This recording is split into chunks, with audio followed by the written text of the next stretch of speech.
दिनांक 1 सप्टेंबर रोजी पुण्यात एक धक्कादायक घटना घडली। माजी नगरसेवक वनराज आंदेकर यांचा खून करण्यात आला आणि या घटनेने संपूर्ण पुणे शहर हादरला। पण हा खून परिवारवादातून झाल्याचं समोर आलं असेल तरी याला टोळी युद्धाची पार्श्वभूमी असल्याचं सांगितलं जात आहे।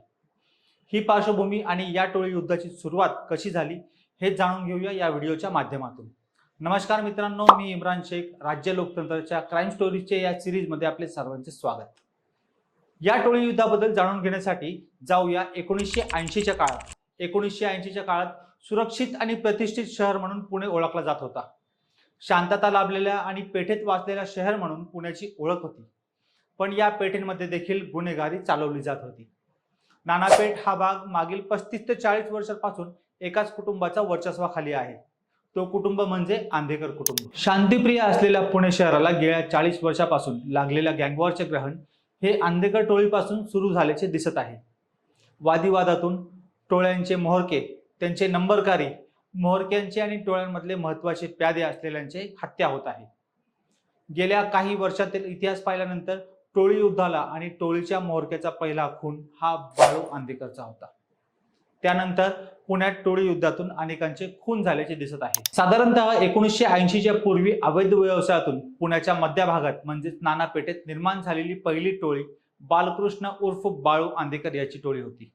बाळू आंदेकर व प्रमोद माळवतकर हे भारी भरकम कदकाठीचे दोन जिवलग मित्र खूप डेरिंगबाज होते।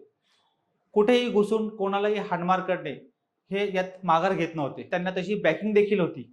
मुंबई येथील तत्कालीन मोठा डॉन किंवा भाई मानला जाणारा भाई ठाकरसाठी पुण्यातील अनेक कामं या दोघांनी केली होती।